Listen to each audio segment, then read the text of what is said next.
Israeli বাহিনীর হামলায় মৃত্যুকূপে পরিণত হওয়া গাজায় এখন চলছে তীব্র খাদ্য সংকটের কারণে নীরব দুর্ভিক্ষ।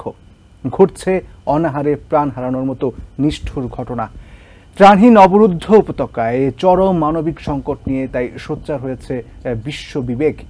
গাজায় চলমান বর্বরতার বিরুদ্ধে লন্ডন থেকে নিউ ইয়র্ক, ইরান থেকে আফ্রিকা, এমনকি খোদ ইসরায়েলও রাস্তায় নেমেছে হাজার হাজার মানুষ। তাদের দাবি, নিরীহ গাজাবাসীর বিরুদ্ধে ক্ষুধাকে অস্ত্র হিসেবে ব্যবহার করা বন্ধ হোক। জেগে উঠুক বিশ্ব বিবেক, জেগে উঠুক আরব বিশ্ব।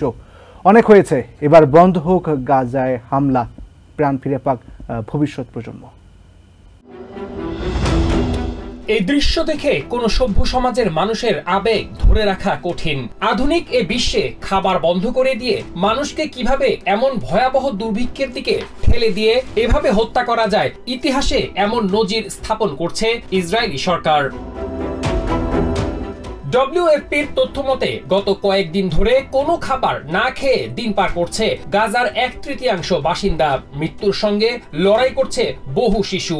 এ যেন সাক্ষাৎ কোনো মৃত্যু উপত্যকা।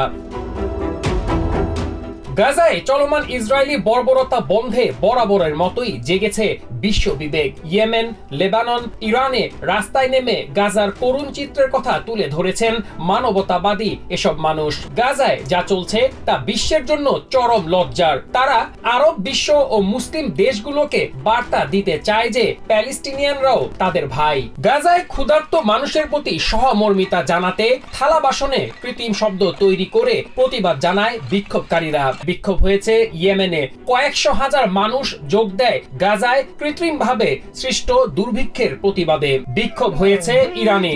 এ সময় আমেরিকার পতাকায় বিক্ষোভকারীদের আগুন দিতেও দেখা গেছে। বিক্ষোভ হয়েছে ইসরায়েলের সাকিন্স স্ট্রিটে।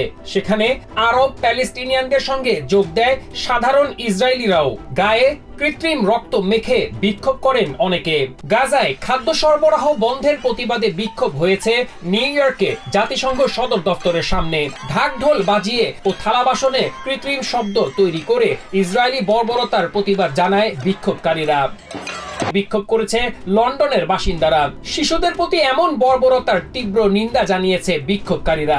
গাজায় চলমান বর্বরতার তীব্র সমালোচনা করেছেন জাতিসংঘ মহাসচিব অ্যান্টোনিও গুটেরেস। তিনি বলেন, শুধু কথা দিয়ে পেট ভরবে না, কথা দিয়ে গাজার শিশুরা বাঁচবে না।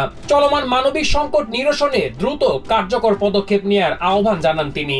ওদিকে গাজায় যুদ্ধবিরতির আলোচনা থেকে বেরিয়ে যাওয়া প্রসঙ্গে হামাসকে দায়ী করেছেন প্রেসিডেন্ট ডোনাল্ড ট্রাম্প। তিনি বলেন, হামাস যুদ্ধবিরতি চায় না, তারা কোনো চুক্তি করতে রাজি নয়। হামাস লড়াই করতে চায়। জিম্মিদের ফিরিয়ে আনতে যে কোনো ধরনের পদক্ষেপ নেওয়ার হুঁশিয়ারি দেন president Trump. Masum Hasan, TVN 24 news desk. New York থেকে সম্প্রচারিত TVN 24 টেলিভিশন বিশ্বজুড়ে বাঙালির কণ্ঠস্বর।